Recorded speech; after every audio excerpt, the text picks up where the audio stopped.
Hello student. तो आप सभी का स्वागत है आपके अपने प्यारे यूट्यूब चैनल पे।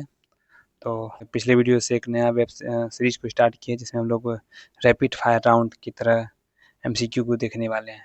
कम से कम समय में 100 एमसीक्यू को फटाफट प्रैक्टिस करेंगे। यानी आप खाते समय, बैठते समय, पढ़ते समय, किसी भी समय फ़ोन खोल लें, उस समय 10 मिनट टाइम मिल रहा है तो आप इस वीडियो को देख सकते हैं। फटाफट 100 एमसीक्यू आपको प्रैक्टिस करवाया जाएगा, वो भी एग्जाम ओरिएंटेड। ऐसा नहीं कि बेफालतू का यानी बकवास वीडियो। ये सभी आपके बोर्ड एग्जाम के लिए बहुत ही इंपॉर्टेंट है, ठीक है। साथ ही साथ ये बता दो आपको, ये जो है हमारे चाणक्य हिस्ट्री पॉइंट के ऑफलाइन ब्रांच में ये जो है आपका एक अभ्यास टेस्ट सीरीज चल रहा है, ठीक है। अभ्यास टेस्ट सीरीज, उसका दूसरा टेस्ट का एनालिसिस है। एनालिसिस यानी उसमें जो ऑब्जेक्टिव क्वेश्चन है उसका आंसर बताया गया है। तो ये उसके लिए तो फायदेमंद है ही, साथ ही जो ऑनलाइन बच्चे हैं उनके लिए तो और ज़्यादा फायदेमंद है कि बिना कुछ किए, बिना कुछ आप घर बैठे सब कुछ कर सकते हैं। साथ ही साथ अगर ऑनलाइन वाले बच्चे भी चाहते हैं कि मुझे भी ये बुकलेट चाहिए, ये टेस्ट ही चाहिए, तो आप लोग मैसेज कीजिएगा, नीचे हेल्पलाइन नंबर है, आपको व्हाट्सएप कर दिया जाएगा, ठीक है। साथ ही साथ आप प्रैक्टिस के लिए हमारे टेलीग्राम, व्हाट्सएप सब जगह जुड़ सकते हैं। वहाँ आपको हर एक सुविधा, हर एक नोट्स, हर एक पीवाईक्यू जो भी अवेलेबल होगा वो आपको मुहैया करवाया जाएगा। तो बिना किसी देरी के, अगर एक बात और, अगर अभी भी आप इस चैनल को सब्सक्राइब नहीं किए तो वो कर लें, क्योंकि हर एक आपके प्रिपरेशन से संबंधित जितनी आपकी सहायता हो सकती है हमारे परिवार के द्वारा, हमारे टीम के द्वारा आपको किया जाएगा। तो चलिए बिना किसी देरी के आज के केमिस्ट्री के जो टॉप 100 एमसीक्यू ये 3 अध्याय मिलाकर है उसको हम लोग देखने वाले हैं। चलिए क्वेश्चन की ओर चलते हैं, हमारे पहले क्वेश्चन की ओर। तो ये देखिए पहला क्वेश्चन क्या है, वह अभिक्रिया जिसमें उत्पाद के बनने के साथ ऊष्मा भी उत्पन्न होती है वो क्या कहलाती है। तो इसका उत्तर क्या हो जाएगा, ऊष्मा क्षेपी, ठीक है, डी नंबर। अगला, बुझे हुए चूने का रासायनिक नाम क्या है। तो हो जाएगा इसका उत्तर कैल्शियम हाइड्रोक्साइड, ठीक। निम्नलिखित अभिक्रिया में से कौन सी अपघटन की अभिक्रिया का उदाहरण है। तो 3 का उत्तर क्या हो जाएगा, डी, क्योंकि क्या होता है इसमें ऑक्सीजन निकलती, ठीक है। ये रहा अपघटन का अभिक्रिया, ठीक। अगला, कैथोड किरणों में क्या उपस्थित होती है। 4 का क्या उत्तर हो जाएगा, ए, इलेक्ट्रॉन। ये जो रैपिड फायर राउंड है, एक तरह से रैपिड फायर राउंड जो आपका क्विज या फिर आप एक तरह से एमसीक्यू का प्रैक्टिस सेट चल रहा है, इसमें ज़्यादा हम लोग डिस्क्राइब नहीं करेंगे हर एक क्वेश्चन को, आंसर को फटाफट उत्तर देखे जाएंगे। अगर आप लोग इससे पहले अच्छे से चैप्टर को पढ़ लें तो आपके लिए और फायदेमंद होगा, ठीक है। क्या होगा, अगर आप पढ़ लिए हैं तो आपको आराम से इससे प्रैक्टिस करते जाइए, जब मौका मिले, टाइम मिले, खोलिए 10 मिनट देखिए। खाना खा रहे हैं उस टाइम देख सकते हैं, कुछ भी ऐसे सोने से पहले 10 मिनट देख सकते हैं। तो इससे क्या होगा, आपका प्रैक्टिस होगा, ठीक है, रिविजन होगा। तो चलिए एग्जाम में आपको अच्छे मार्क्स लाने में बहुत ही हेल्प करेगा, ठीक। चलिए 5वें क्वेश्चन की ओर चलते हैं। ये दिया हुआ इक्वेशन किस प्रकार की अभिक्रिया है। तो ये किस प्रकार की अभिक्रिया है, वियोजन अभिक्रिया, ठीक। निम्नलिखित में कौन सा समीकरण संतुलित है। आप लोग खुद खोजिए, आप लोग देख सकते हैं, पॉज करके देखिए, सॉल्व कीजिए, लेकिन मैं उत्तर तो क्योंकि रैपिड फायर राउंड है इस पर नहीं बताते चलूंगा, ठीक है। ये उसका उत्तर जाएगा बी। इसमें आप देख सकते हैं 1 इधर है, 1 इधर है, SO4 है, SO4 इधर भी है, H2 साफ साफ दिख रहा है कि ये संतुलित है, दोनों साइड बराबर है। अगला, निम्नलिखित में कौन सा समीकरण संतुलित नहीं है। 7 का उत्तर क्या जाएगा, डी। ये PbNO3 का स्क्वायर जो है 2 और PbO इधर NO2 इसे O2, क्यों, कैसे, ध्यान, वो देखिए यही दिख रहा है साफ साफ, यहाँ 6 है, यहाँ पे मात्र 2 है, ठीक। और यहाँ तो वो 1, अच्छा 2 2 4 एक 5 ही हो रहा है यहाँ, जबकि यहाँ पे चाहिए हमको 6। तो ऐसे ही खत्म हो गया। और भी आप मिलाइएगा तो और भी मिल जाएगा, जैसे NO2 का तो ठीक है, तो आसानी से मिल जाएगा, यही उत्तर इसका सीधा ओ से पता चल रहा है। 8वां, उपचयन में से निम्नलिखित में से क्या होता है उपचयन में। 8 का उत्तर हो जाएगा क्या, इनमें सभी, ये भी होता है, ये भी होता है, ये भी होता है। 9, जल में वैद्युत अपघटन में कैथोड पर कौन सी गैस मुक्त होती है। तो 9 का उत्तर क्या हो जाएगा, हाइड्रोजन। 10, कौन सी गैस उत्सर्जित होगी जब धातुएं जल के साथ अभिक्रिया करती है। तो हो जाएगा सी, हाइड्रोजन। ये दिया हुआ इक्वेशन पूछ रहा है इसमें किस प्रकार की अभिक्रिया है। तो 11 का उत्तर हो जाएगा विस्थापन अभिक्रिया। अगला, लौह चूर्ण पर तनु हाइड्रोलिक अम्ल डालने से क्या होता है। सही उत्तर पर निशान लगाइए। तो 12 का उत्तर हो जाएगा ए, हाइड्रोजन गैस एवं आयरन क्लोराइड बनता है। श्वसन किस प्रकार की अभिक्रिया है। तो ऊष्मा क्षेपी। अगला, 14 नंबर क्या हो जाएगा, ये दिया हुआ किस प्रकार की अभिक्रिया, ये रेडॉक्स अभिक्रिया यानी उपचयन दोनों होता है इसमें। ठीक, इलेक्ट्रॉन में के स्थानांतरण से बने यौगिक कहलाते हैं। 15 का क्या हो जाएगा, वैद्युत संयोजी। सॉरी 16 नंबर क्वेश्चन छूट गया क्या, हाँ। ये दी गई अभिक्रिया, इसमें से कौन सा कथन सही है, तो 16 का क्या उत्तर हो जाएगा ए, कॉपर का इसमें क्या हो रहा है, ऑक्सीकरण हो रहा है। अगला, सिल्वर क्लोराइड का रंग क्या है, तो 17 का क्या उत्तर हो जाएगा ए, श्वेत। समीकरण दिया हुआ है, इस किस प्रकार की समीकरण है, किस प्रकार का समीकरण, 18 का क्या हो जाएगा ए, वियोजन। 19 नंबर दिया हुआ है, साग सब्जियों का विघटित होकर कंपोस्ट बनना किस प्रक्रिया का उदाहरण है, तो ये उष्माक्षेपी। ठीक, इसमें उष्मा निकलती है। निम्न में से कौन सा उत्पाद लेड नाइट्रेट को गर्म करने पर प्राप्त होता है, तो डी। अगला, निम्न में से कौन सही है, तो 21 का उत्तर क्या हो जाएगा आपका बी, ये वाला। इसमें ये सही से नहीं लिखा हुआ, हाँ नहीं ठीक है ठीक है, कौन सा सही है, क्वेश्चन लगता है कुछ एरर है, कौन सही है, ओ नहीं सही है, ठीक है। ये जो आपका है, ये देख रहे हैं किसका बी, ये किसका है, इसको बोलते हैं sodium carbon, sodium sodium carbohydrate, sodium carbohydrate, इसको बोलते हैं सीधा देख लिए धावन सोडा। ठीक है, ये इसका सूत्र है, तो क्वेश्चन में पूछा था कौन सा सूत्र, ये फॉर्मूला सही है। ठीक, अगला 22 उत्तर है, लोहे से जिंक को लेपित करने की क्रिया क्या कहलाती है, तो गैल्वेनीकरण। अगला, जस्ता तथा तनु हाइड्रोलिक अम्ल अभिक्रिया के फलस्वरूप में से कौन सा गैस बनता है, तो इसका उत्तर क्या हो जाएगा सी, H2। कोई तत्व ऑक्सीजन के साथ साथ अभिक्रिया कर उच्च गलनांक वाला यौगिक निर्मित करता है, यह यौगिक जल में विलय है, यह तत्व होता है कौन सा, तो 24 का हो जाएगा ए, सी ए। ठीक, कैल्शियम।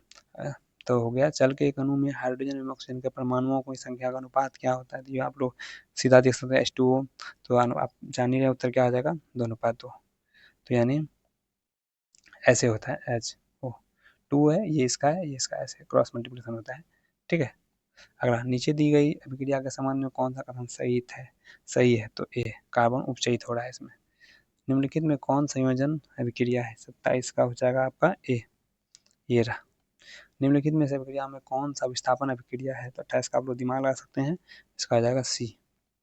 लोहा चूर्ण पर तनु हाइड्रोलिक अम्ल की अभिक्रिया से क्या होता है, 29 का ए। अगला, निम्नलिखित में से कौन सा एक अपघटन अभिक्रिया का उदाहरण है, तो इसका उत्तर हो जाएगा सी।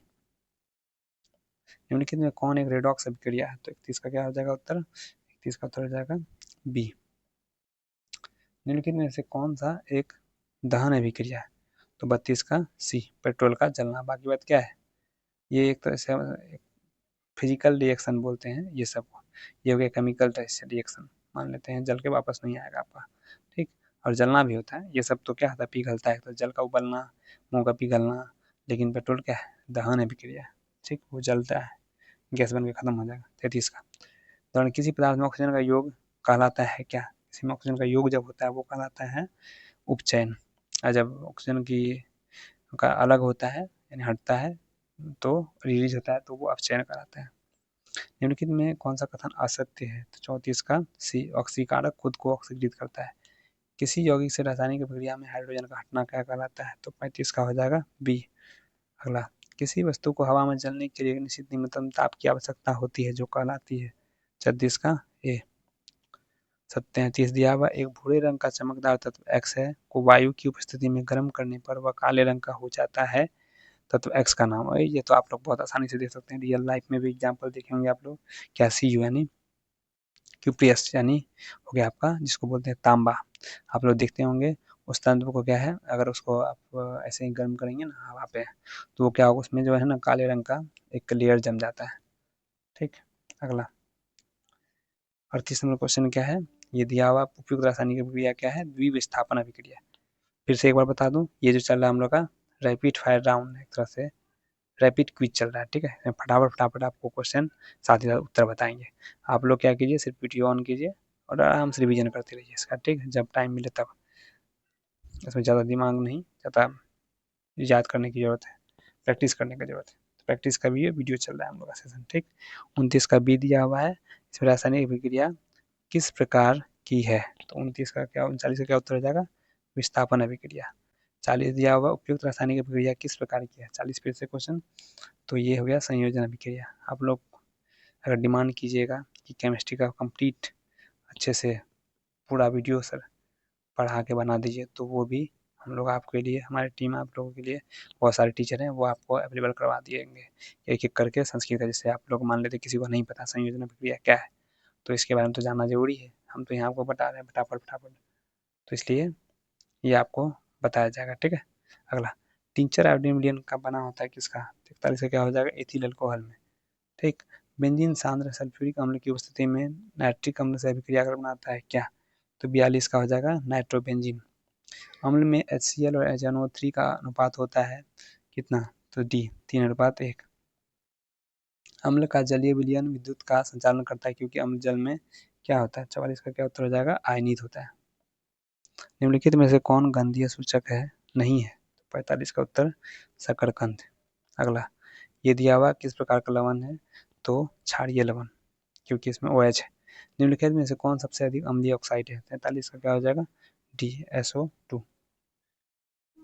48 का क्या होगा उत्तर? नमक। हमें किससे उचित मात्रा में आयोडीन प्राप्त हो सकता है? तो जो हम लोग खाते हैं नमक। 50 का। निम्नांकित यौगिकों में कौन दुर्बल अम्ल है? तो दुर्बल अम्ल में पावरफुल अम्ल है, तो कौन होगा? सल्फर। दुर्बल यानी कमजोर, सॉरी दुर्बल मतलब कमजोर अम्ल है, एसिड है। 49 का क्या उत्तर हो जाएगा? तो 49 का उत्तर हो जाएगा B एसिटिक अम्ल। ठीक है। ताकि बाकी बात जो है बहुत पावरफुल है, प्रबल है, सबसे ज़्यादा H2SO4 है। अगला, सभी अम्ल जल में घुलकर प्रदान करते हैं क्या? तो क्या करते हैं? ये आपका H+ आयन करते हैं। ठीक है। निम्नलिखित में किसके द्वारा औद्योगिक क्षेत्र में अम्ल वर्षा होती है? किससे? एक बार हुआ भी था, आपको पता है भोपाल के स्त्रादी में, भोपाल में जो अम्ल वर्षा हुई थी किसके द्वारा? सल्फर डाइऑक्साइड, यानी ऑप्शन नंबर B। ठीक है। इसको H2SO4 बोलते हैं, नहीं इसका नाम कुछ और है, सॉरी, सल्फर डाइऑक्साइड। ठीक है। अगला, चूना जल का रासायनिक नाम क्या है? तो आप लोग आसानी से पढ़ सकते हैं, कैल्शियम हाइड्रोक्साइड। कोई विलयन लाल लिटमस को नीला कर देता है तो इसका पीएच संभवतः क्या होगा? ये अर्थात ये क्या होगा आपका? एसिडिक्स नहीं होगा, ये क्षारीय। डी। एसिटिक अम्ल का तनु विलयन के बारे में कौन सा अवलोकन सत्य है? तो 54 का हो जाएगा ए। या सिरका भी सी गंध देता है। 55, अल्कोहल में उबली पत्ती पर आयोडीन विलयन की कुछ बूंदे डालने पर पत्ती का रंग हो जाता है कैसा? तो ये आप लोग पढ़े होंगे, आपके प्रैक्टिकल में दिया हुआ है बुक में, प्रैक्टिकल के रूप में, नीला काला। सी। ठीक है। अपच या उपचार करने के निम्न में से किस औषधि का उपयोग होता है? ठीक है। अपच का, यानी जो खाना नहीं पचता उसका उपचार करने में। ठीक। तो हो जाएगा 56 का सी एंटासिड। एंटासिड। ठीक है। किसी भी उदासीन विलयन का पीएच मान कितना होता है? 7। पता है आपको। जल का भी होता है, प्योर जल। निम्नलिखित में कौन सा लवण है? तो कौन सा लवण है? आप लोग दिमाग लगा सकते हैं, कौन सा लवण है? K2SO4। किसी लाल तप्त आयरन पर जल वाष्प प्रवाहित करने पर कौन सा यौगिक प्राप्त होता है? तो ये आपको Fe3SO4, Fe3O4। हमारे शरीर में पीएच कितने परास के कार्य करता है? तो यानी किससे किस बीच काम करता है? तो 7 से लेकर 7.8 तक। बेकिंग पाउडर का अनुसूत्र क्या होता है? तो आपका अनुसूत्र हो जाएगा NaHCO3। निम्नलिखित में कौन विजातीय यौगिक है? तो 62 का क्या हो जाएगा? D plaster of Paris. Plaster of Paris. कौन सा पीएच मान का कौन सा मान क्षारक विलयन को मान देता है? सीधा क्षारक हो गया, जो 7 से ऊपर होगा, 7 से कम एसिडिक यानी अम्ल। अगला, ये दिया हुआ है 64 नंबर, पढ़िए आप लोग। हो गया, सोडियम क्लोराइड के जलीय विलयन में विद्युत धारा प्रवाहित करने पर यह वियोजित होकर सोडियम हाइड्रोक्साइड बनाता है। इस प्रक्रिया को क्या कहते हैं? तो इसको कहते हैं क्लोर क्षार अभिक्रिया, यानी A नंबर। ठीक। अगला, निम्नलिखित में कौन प्रबल है? पहले ही बताया, सबसे पावरफुल कौन सा होता है? सल्फ्यूरिक अम्ल H2SO4। ये बहुत पावरफुल रिएक्शन सबसे जल्दी करता है। 66 का क्या होगा? अम्लीय ऑक्साइड के विलयन का पीएच मान क्या होता है? तो क्या होगा? 7 से कम, यानी 4। निम्नलिखित में कौन सा क्षारक अम्ल है? 67 का क्या उत्तर हो जाएगा? B। लिटमस विलयन जो बैंगनी रंग का रंजक होता है, यह किस पदार्थ का बना होता है? तो लीचेन। इसके बारे में आपको जानकारी होना चाहिए कि लिटमस पेपर जो है बैंगनी रंग का जो होता है वो किसका? लीचेन का बना होता है। जल में घुलनशील भस्म कहलाता है क्या? क्षार। अगला, मिल्क ऑफ मैग्नीशिया का पीएच मान होता है 70 का D 10.5। पारा और एक अन्य धातु के मिश्र धातु को कहते हैं क्या? तो नाम सुने होंगे शायद इसका, अमलगम कहते हैं। ठीक है, यूज भी होता करते हैं आप लोग इसको। किसको जल में डुबो कर रखते हैं, किसको जल में डुबो रखते हैं? तो ये आप लोग जानते ही होंगे, बहुत ही रिएक्टिव होता है, इसके कारण इसको जल में रखा जाता है, श्वेत फास्फोरस को। लाल फास्फोरस तो आपके माचिस के डिब्बी में होता है, लेकिन श्वेत फास्फोरस बहुत ही रिएक्शन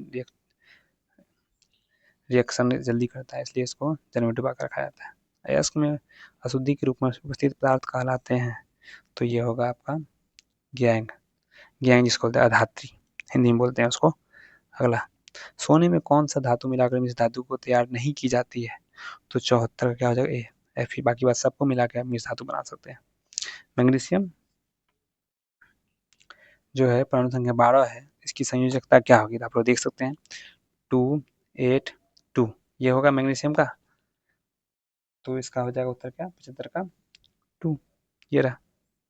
ठीक, निम्नलिखित में किस धातु का स्थापन उसके लवण के विलयन से लोहा द्वारा होता है? तो 76 का हो जाएगा तांबा। कोई धातु दिया हुआ है, भोजन के साथ विक्रिया कर उच्च गलनांक वाला यौगिक बनाता है, यह यौगिक जल में विलय है, वह तत्व निम्नलिखित तत्वों में से कौन सा हो सकता है? तो इसका उत्तर हो जाएगा कैल्शियम। ठीक है, ऑक्सीजन मिलकर बनाता है इसके साथ। मालाचाइट किस धातु का अयस्क है? पढ़े होंगे तो आप लोग आसानी से बता सकते हैं। ईट वाला अक्सर कॉपर का होता है, क्यूप्रियस का, क्यूप्रस का। ठीक है, निम्नलिखित में कौन उपधातु है? तो 79 क्या हो जाएगा? डी, सॉरी यस, ये फिर से मिटाते हैं इसको, ये वाला नहीं समझिएगा। डी, 80 का उत्तर हो जाएगा। ड्यूरालिमन लुमिन किस धातु का मिश्र धातु है? 80 का हो जाएगा सी। मिश्र धातु इसमें 90% सी और 10% एसन है, इसका नाम क्या है? तो कांसा क्या हो जाएगा? डी, कांसा। बॉक्साइट निम्नलिखित में किस धातु का अयस्क है? तो 62 का हो जाएगा सी, एल। धातुओं को क्रियाशीलता का सही क्रम क्या है? 83 का डी, ये रहा। अगला, निम्नलिखित में कौन सी धातु विद्युत का सुचालक है? तो बहुत जानते होंगे आप लोग आसानी से, बहुत अच्छा एग्जाम्पल है ग्रेफाइट, जो कि कार्बन का एक अपरूप है। ठीक है, अगला, सक्रियता श्रेणी में निम्नलिखित में कौन सबसे अधिक क्रियाशील धातु है? कॉनर क्या आ गया? कौन सबसे अधिक क्रियाशील धातु है? तो 85 का क्या उत्तर हो जाएगा आपका? सोडियम। किस धातु का केरोसिन डुबा कर रखते हैं? फिर से अच्छा क्वेश्चन है, आप लोगों को पता होगा, जल से में रखते हैं हम लोग व्हाइट फास्फोरस को, श्वेत फास्फोरस को, और केरोसिन में सोडियम को। इसको पानी में दीजिए, सबसे जल्दी रिएक्शन करेगा। कैलामाइन निम्नलिखित में किस धातु का अयस्क है? 87 का क्वेश्चन हो जाएगा ए, जिंक। धात्विक चालकता पदार्थ के अंदर किस कण की गति पर आश्रित है? तो 88 का क्या उत्तर हो जाएगा? ए, इलेक्ट्रॉन। निम्नलिखित में कौन अधातु है? तो 89 का उत्तर हो जाएगा ए, कार्बन। निम्न में कौन उपधातु है? तो 90 का क्या उत्तर हो जाएगा? सी, जेडी। जिंक ब्लेंड नामांकित किस धातु का अयस्क है? 91 का क्या उत्तर हो जाएगा? 90 देखे थे कि नहीं हम लोग क्वेश्चन? हाँ, 90 देख लिए। तो 91 का उत्तर हो जाएगा आपका बी, सॉरी, हाँ बी, ठीक है, जेड। Zinc blende. खाद्य पदार्थ के डिब्बों पर जिंक की बजाय टीन का लेप होता है, क्यों? तो ये बहुत ही इंपॉर्टेंट क्वेश्चन हम लोग के, मैं अपने बच्चे में बताता हूँ कि कॉम्पिटिटिव एग्जाम में जो सीनियर क्लास का है, मतलब हायर लेवल का, उसमें भी ये क्वेश्चन हमसे पूछा गया था। ठीक है, तो ये आपका जो अक्सर क्वेश्चन तो आपके एनसीईआरटी बेस्ड पे 9 से मान लीजिए 8 से लेके 12 तक ही क्वेश्चन पूछता है, 8 भी छोड़ दिए, 6 से लेके एनसीईआरटी बेस्ड पे, इसलिए ध्यान से पढ़िएगा आप, तो खास करके 10 तो और इम्पोर्टेंट है। ठीक है, 10th लेवल का एग्जाम में तो आपका 10 से ही क्वेश्चन आएगा। 92, टीन की अपेक्षा जिंक का गलनांक अधिक होता है। नहीं नहीं नहीं, सॉरी 92 का ये नहीं होगा, ये टीन की अपेक्षा जिंक अधिक अभिक्रियाशील होती है। हम लोग जो खाना खाते हैं उसमें पूछ रहा है, जिंक की जगह पे टीन का लेप होता है, समझ रहे हैं, प्लास्टिक जैसा होगा, चमकता हुआ, तो वो क्यों? क्योंकि वो टीन की अपेक्षा जो जिंक है बहुत अधिक क्रियाशील होता है, अभिक्रिया करता है, जबकि टीन कम अभिक्रिया करता है। अगला, कौन विद्युत का सर्वोत्तम सुचालक है? 93 का उत्तर हो जाएगा सबसे पहला ए चीज, यानी चांदी। लेकिन कौन उपधातु है? तो इसके बारे में आप लोग सुने होंगे, एस बी। पीतल है, पीतल क्या है? पीतल एक मिश्र धातु है। निम्न में कौन आयनिक यौगिक है? तो कौन सा आयनिक यौगिक है? 96 का सी। अगला, निम्न में कौन पदार्थ ऑक्सीजन से संयोग नहीं करता है? 97 का उत्तर हो जाएगा बी, गोल्ड। शुद्ध सोना का व्यक्तित्व क्या होता है? 24 कैरेट। अगला, कौन सा धातु कमरे के तापमान पर होती है? तो ब्रोमीन। सीसा और टीन की मिश्र धातु को कहते हैं क्या? सोल्डर। ये आप लोग देखते होंगे घर में किसी चीज़ को ज्वाइन करना होगा वायरिंग को, सोल्डर का यूज होता है, ठीक है। ये मिश्र धातु होता है। तो ये थे कुल 100 क्वेश्चन। फिर से आप लोगों को बता दूं, यही जो भी आप देख रहे थे ये बहुत इम्पोर्टेंट जितना VBI MCQ है, आज हम लोग देख रहे थे केमिस्ट्री का, ठीक है। 100 टॉप 100 MCQ, ठीक है, वो भी रैपिड फायर राउंड का, बिना किसी डिस्क्रिप्शन का, बिना किसी स्क्रैप्स का, फटाफट 10 मिनट 15 मिनट में आपको 100 MCQ करवा देता हूँ। क्योंकि अगर आप किसी को डिस्क्राइब करूँगा तो 3 घंटा 4 घंटा का वीडियो बन जाएगा, जो कि आपके लिए भी समय बहुत लगेगा देखने में। अगर आप पढ़ें अच्छा से तो आसानी से ये वीडियो देखिए, फुल प्रैक्टिस होगा, कंप्लीट प्रैक्टिस है आपके लिए। तो चलिए मिलते हैं फिर से अगले टॉप VBI MCQ को लेकर। तो आज के लिए इतना ही। अपना ख्याल रखें, बढ़िया से पढ़ाई करें, बढ़िया से मन लगाकर, क्योंकि आपका हमेशा कोशिश करें कि टॉप करने का, टॉप पढ़ाने का, हर एक क्षेत्र में जहाँ भी हो आप। चलिए मिलते हैं अगले वीडियो में। टेक केयर, बाय बाय, धन्यवाद।